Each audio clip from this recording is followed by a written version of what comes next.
to make some decisions with the help of our new friend, Mr. Devins, on whether you were going to track down Sindara Quinn and Captain Mockingbird, or whether you were going to head to the Blue Isles and help put them not out of rebellion. Oh, that's right. We did have to go to the Blue Isles. Yeah. We also that's probably a little more critical. We also have the one of the items that we promised to retrieve. So. Well, I think we should drop off the item first, because And there's also. Well, there was no what's that? timeline on the item. A mutiny is probably a little more pressing. Okay. There's also that thing with the Brian Banshee that we should probably take care of eventually. Yeah. I'm going to examine that item and see what I can discern for spellcraft. Can anyone else assist with that? I can. Right. Okay, I detect magic and I tap into my people magic, blood magic. Do you want me to assist you, or do you want me to? I have a plus 11 right now. Okay, I have a plus 10, so I'll auto assist you. Okay, let's do this. And I'll give you guidance. Yeah. Blood magic. Boom. And what is it you're doing exactly? We're examining this thing. I'm trying to ID the item. The golden Vespel? Yeah. Yeah. Okay, the golden Vespel is literally just a piece of gold. Just a giant golden wasp. Does it look like you my know, wasp? it's okay, so it's not magical. It's like the Spear of Longinus, right? It's like a mythical artifact that they bring out at like ceremonies and like the golden Vespel, and everyone's like, oh, the golden Vespel! It's got such a rich history, but it's not like, oh my god, the golden Vespel, you can use it to summon lasers from the sky. Well, I take my bee and I put my bee on top of it, and it's like trying to examine the size difference since mine's a runt. This thing is like a dire wasp size. I mean, it's as big as a person's head. So mine looks like a baby bee compared to this. I mean, it's almost as large as Mr. Devins. Okay. He would be incapable of carrying this solid block of gold. So I would like to present this to the Callistrian priest on board our ship. When you do, she's like, ah, thank you, of course. And she kind of like smooths out her dress and says, we will be returning immediately then to make sure this gets back to the High Priestess. We have some pressing matters, but we are on our way. Not a request. She smiles at you the whole time when she says that. Wow.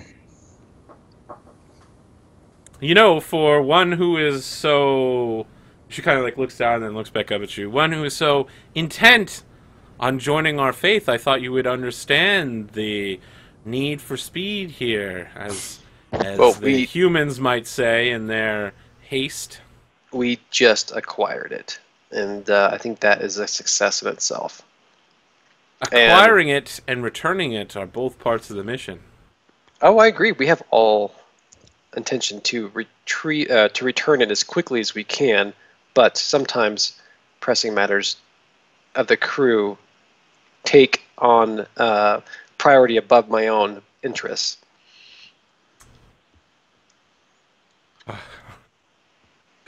So, I think it's at this point that you notice she's getting kind of upset, and like her cheeks are turning red, and probably like her exposed arms are starting to go red as well, and maybe her pupils are starting to get kind of big, and she's like, so you would rather upset the High Priestess of Callistria, the goddess of revenge, to go complete some crew errands rather than complete your contractual agreement? I will confer with the captain and try to persuade him. Nothing bad ever happened to Commander. Yeah, so she reaches out her hand and just puts it on your shoulder, and she says, I think you should do that. And that flashback ends, and we cut back to you talking to the captain about what to do next. When everyone's looking at the golden Vespel, and you're like, oh. Captain, I say I don't mind going back and dropping this off, but I think we should kick her off the boat. Because she's very... No, wait, first off, you weren't even there for the conversation, and it hasn't been relayed to you yet. That's a level of meta we're not going into. What?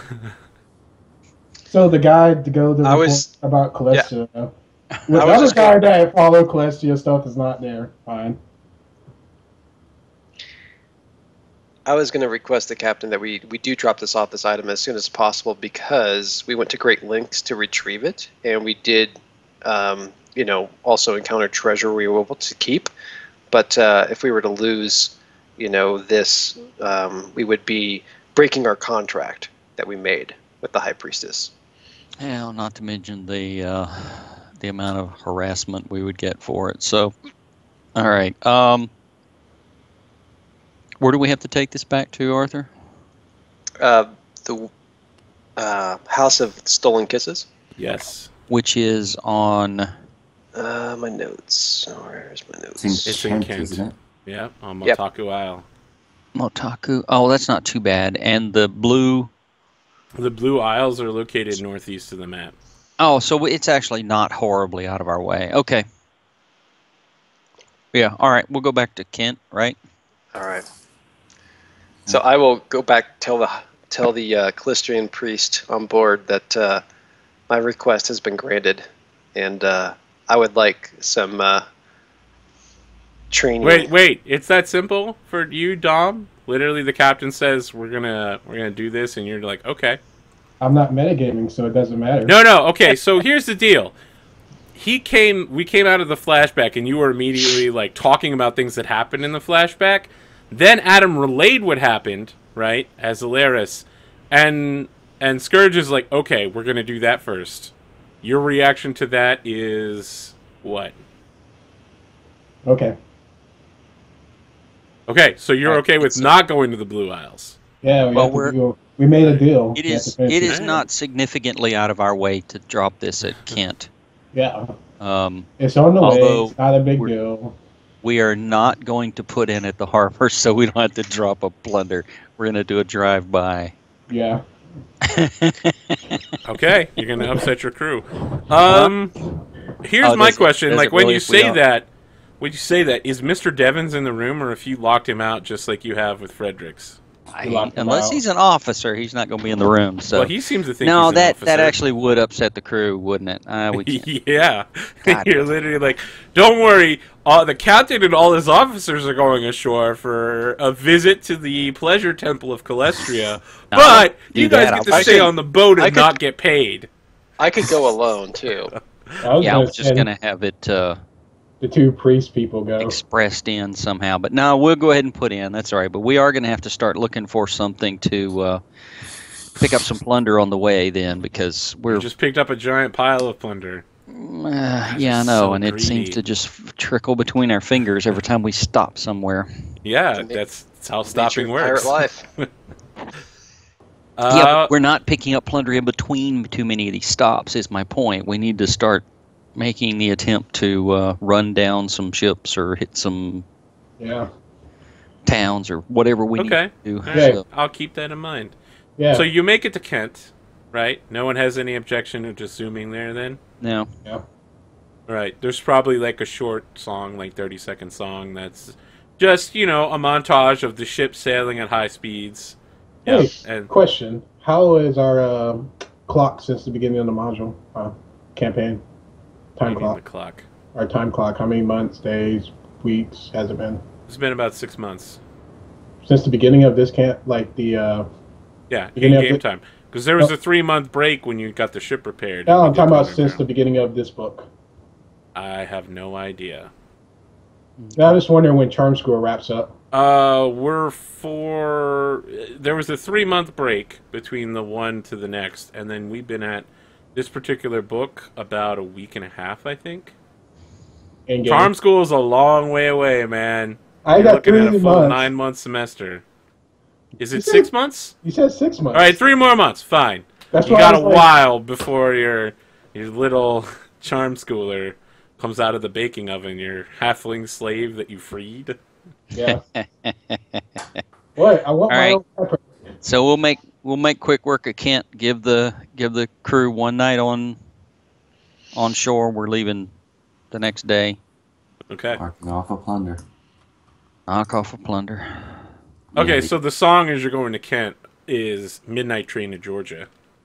'Cause I'm leaving. I need to pull that. On a midnight train to Georgia. You put in. Who's taking the golden vessel back? I would like to. Okay. We should probably have an escort. Probably can't carry it by yourself. Yeah, I'll tag along. Probably have the thing on Ark of the Covenant stilts. It's what? Yeah, I don't think it's It that literally much. weighs like It's a little 80 statue. pounds. You don't need to Oh, give it well, one of those, like... 80 pounds of gold. Can you imagine? It's just 80 pounds of gold. Yeah, but you don't need to... It's worth 5,000 gold pieces, so... Yeah. Okay. You don't Yeah, need to, like, give it a...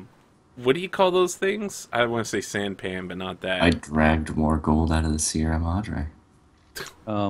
Really? We're going to go back to Fallout then. Sure. Yeah, back to Fallout. I Yay. do have to finish New Vegas at some point. Oh, it's amazing. I enjoyed it. I got confused when I started playing the DLCs. I was like, I don't remember what the main story was. Kill Mr. House? I guess? Depends on how you want to finish it. Maybe? Exactly. Well, I've been like all NCR because everybody else is like a slaver. Nah, I did it all for me, man. I wound up running the whole thing. I don't know if I want to have that responsibility. I did a whole bunch of NCR missions, but then I wound up running the whole thing for myself anyway. Well, it's like, I listen, I also- like you. I'm going to let you leave peacefully. I also wound up controlling Mr. House's entire robot army, so it's not like it's a lot of work. All right. Well, it's not really you. right. It's, Back to the what's happening. Yeah, now people are Yeah, are we'll go representing their together. We'll NCR escort. in chat. NCR is super kawaii. You return the golden vessel to Dindrian, Alaris. You're going alone? I'd tag along. I'm assuming the Callistian priestess wants to attend, but I invite her as my escort. She wants to check in. Yeah. Yeah, I'll invite her as my escort. Yeah, she says something like, I will allow a gentleman such as yourself to escort me back to the temple, but we will part ways from there. I need to attend a certain ritual of cleansing while I'm there. Oh yeah, by the way, I try to avoid eye contact with her. Okay. And for the record, and I'm there's been no fraternizing outside of our conversations. So Yeah, I know. You keeping chat up on that? All right. So, a surprising guest joins you. It's Mr. Devins.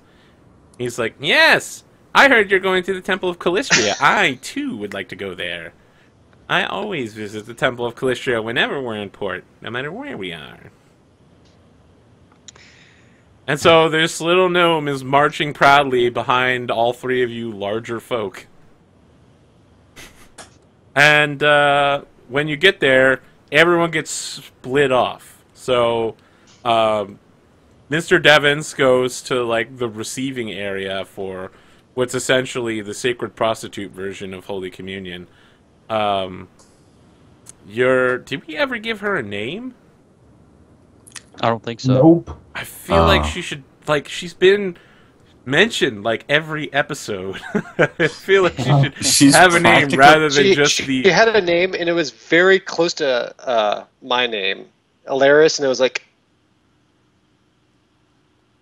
I feel like we gotta give her a new name, because if we don't remember... It's gonna have obviously been her name the whole time, of course, but... She's practically a regular character. It was like Ilaria or something like that. She's been here pretty often. Where's my fantasy name generator?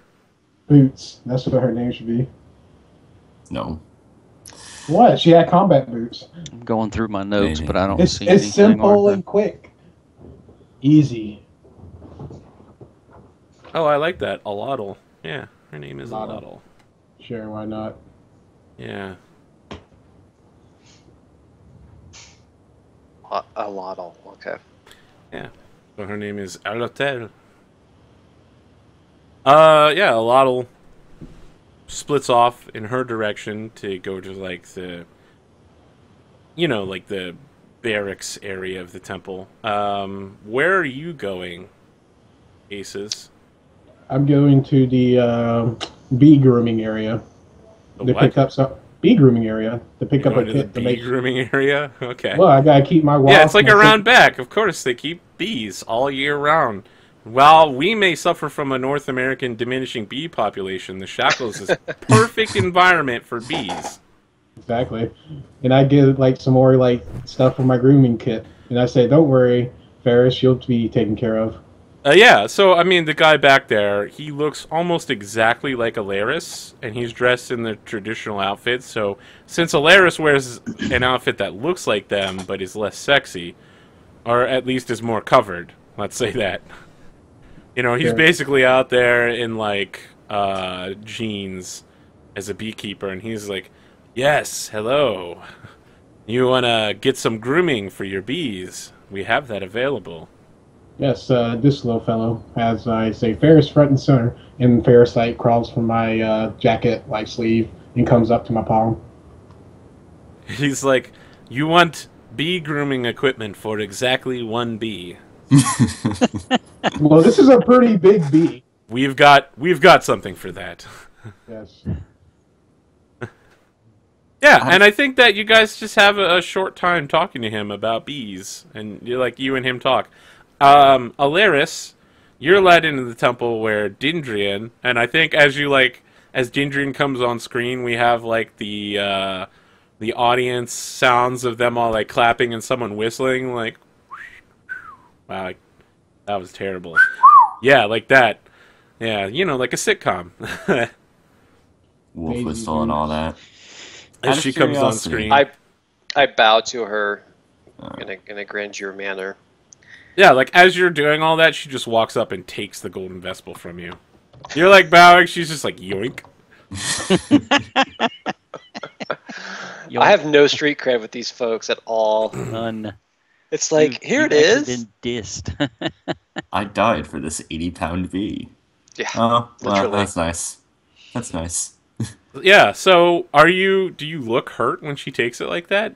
I do, like, for a second. And then, you know, I compose myself and say, you know, it was a pleasure to serve you and our God. Short and sweet. So she says, street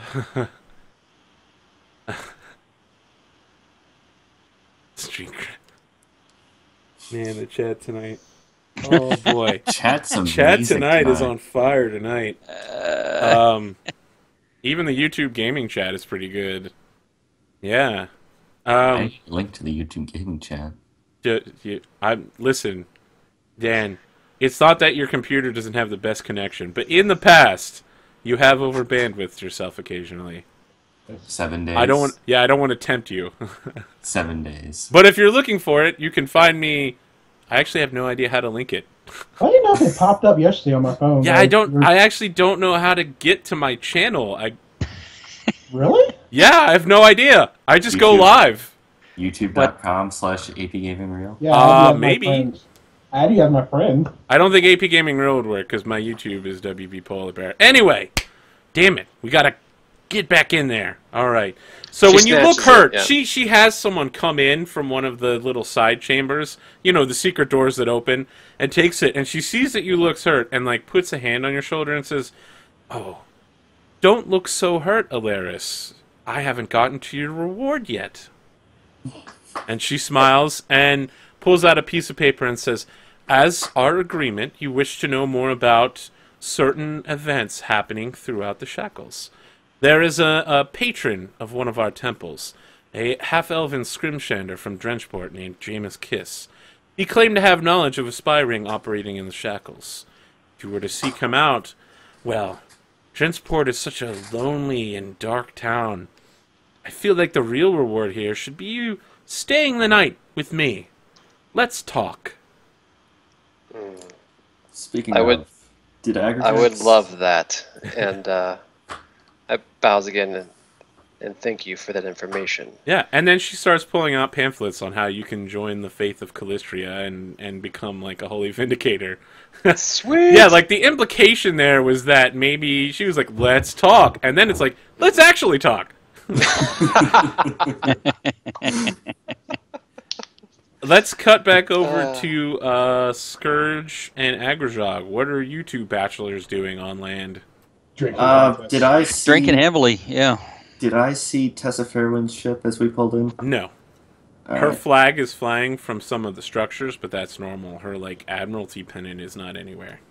All right, let's drink heavily. Yep. That's about it. All right, yeah, you start drinking I'm hitting heavily. major friend zone with all my Clistrian contacts. I just friend zone Alaris. And I'm just helping my bees. It's like, this is how you get the coat notches shiny. This is how you rainbow its wings. Listen, man, if you want a non-friend zone with Dendrian tonight, that's a place you can go to. No, friend zone. That's a thing. I mean, I don't want to have the scene on camera. We're not playing Apocalypse World where sex is literally a mechanic. But yeah, I mean, if you want to be like, if you want to like have talk to her and then at the end of it have like the sexy time music start playing and then the camera fades to black. You know, something with like Barry White or something with a saxophone. Or just you hit E. I'm getting a bigger kick out of the friend zone. Like every time, like you think, like he goes into like the room and he brings like a bottle of wine and he like leaves confused, or every time he like does a task and she's like, "Let's talk," and he's like, "Okay." To me, that's even better. It's almost like these sacred prostitutes are stringing you along until you do what they want. Yep. Weird how that works out. Oh yeah, can I say after having a session of bee grooming, can I say, hey, you want to hit the club? The bee groomer guy. Yeah. Yeah, he's like, yeah, I'll hit the club with you. Let's party. Yeah, bee style. Yeah, he's like, he watches you do the bee dance, and he's like, you know the sacred dance of our people. Of course. That is only taught to initiates of our faith. Yeah. He's like, excellent. And he gives you, like, the secret Calistrian handshake. Yes. And then you guys do, like, the bee dance through the town, which involves a lot of, like, hands up and hands down. It's like the Macarena, but with more ass shaking. Yeah. There we go. Yeah. Yeah, you go to, like, a local tavern, and, like, everyone there's doing it. You walk in, you do the bee dance, and then suddenly, like, the whole dance floor is people doing the bee dance in perfect synchrony. Yep. I think that's about the time when Scourge and Agrajak walk in and see you with your shirt off and just your pants on, doing this weird-ass bee dance, and there's like 100 people behind you line dancing perfectly. Yeah. What do you guys think when that happens? Scourge is just going to do an about face and go back to the bar. Cause that ain't, Yes. This was the... Yeah, I think that this is like a bar crawl. You got kicked out of the last bar, so you came to this one, and this is like happening. Like, no, I'm not nearly... Turn around and go someplace else. All right, I think everyone in the morning arrives somewhere. You get back on the ship. Scourge and Agrajog are totally wasted. I have a question. Dom, Aces, are you gonna sleep with this guy? Well, no. Okay, all right. I mean, he's making the moves. He's like willing to offer it. I said, nah, you're not my type, unfortunately. All right, yeah, he understands. Nice. He's like, yeah, I get it. You know, not everyone can do the dance. Yes. All right. I see you later. That is just wrong. Hey, on come so on, many man. Levels. He's a sacred prostitute, yo. Yeah, that's and this his is job. his free time. He's doing what he wants. Chat's like, oh my god, poor B guy. Yeah, B guy just got shot down. It's all right. It's all right, guys. He's definitely gonna have lots of sex today. That's kind of his job. Yeah. Plus, I'm kind of like. How do you get that job? Just wondering. Well, for one thing, you have to sign your life away to only have sex with people forever. Yep. Oh, okay, never mind. Yeah. forever. Anything you have to do for work winds up not being fun anymore. Yeah, so. exactly. Yeah, Alaris. Apparently you wish to be friend zoned, so you spend the entire night talking with her, and she gives you not only the history of the elves since they arrived from what's the planet, Sovrian, but also like the entire history of Callistrial's organization, both in the Shackles and on Golarion as a whole, and what you could do to become a greater part of this religious organization. There's a lot of like corporate buzzwords involved. Cool. She's definitely like, I feel like if you were to synergize your strategic abilities with the tactical concerns that our organization has within the Shackles, we could put a call to action in place that would allow us to bring certain individual plans to light. You're a real innovator in the field of holy vindication. That sounds excellent. I'm beginning to understand that the Callistrian temple may look like a sacred place of love and lust, but in actuality, there is a informational network in place that serves a greater purpose. So she holds up a hand. She's like, "There's definitely that, but it is just one aspect of the goddess." I am learning greater. Is she human, half-elven, or elven? She is human. Let me double check on that, though. Yep, she's fully human. Okay. I just remember I was reading how the elvens are less about the carnal pleasures and more about the informational sharing. Oh, she's human. Okay, so she's about it. All right. Cool. So yeah, I mean, Alaris, I'm very much looking forward to being ordained in your church. It seems like I've been on a lost road, and now that I can associate myself with a greater purpose, it feels more satisfying.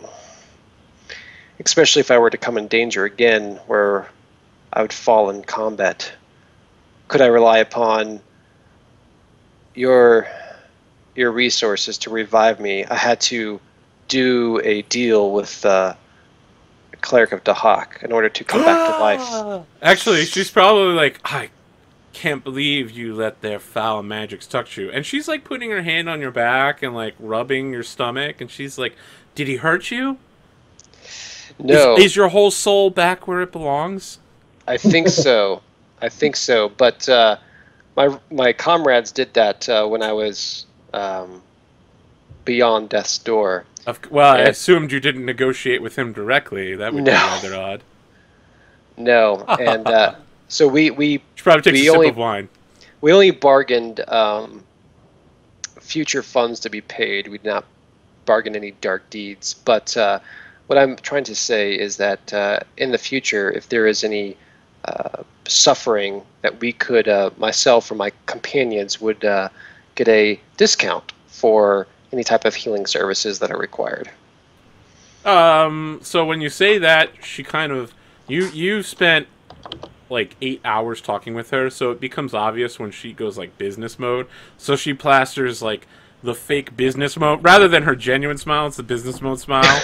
And she's like, well, as a matter of fact, if you were to become a holy vindicator in our faith, we could offer an appreciable discount on any goods and services you would require of us, and we could ensure that you receive them in a timely manner, as per our organizational doctrine of revenge, revenge, revenge.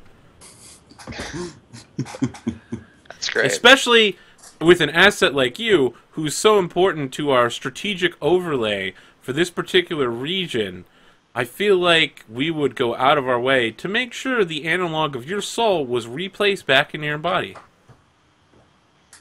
I just got PR'd. I'm smiling, grinning, and like, yes, that's great. The thing to remember, so here's the thing to remember about this scene is that she's like half dressed at this point with like a wine and cheese plate and is like hanging off of you while giving you this, but it's definitely all business when you're talking about it. So yeah, I mean, I definitely like partake with the wine and the cheese, and smile and laugh, and try to be as pleasant company for the evening as possible. All right. Then we all come back to the ship where Mr. Devins is there before anyone. He made it back sometime in the night, and he's just like whistling, walking around, putting his hands in his pants, like his thumbs locked around his buckles, and he's just like, "Oh, hello there, Captain, officers. I see you're all fine. The crew is ready to go. They've been paid, and they slept or drank their way into whatever they were doing."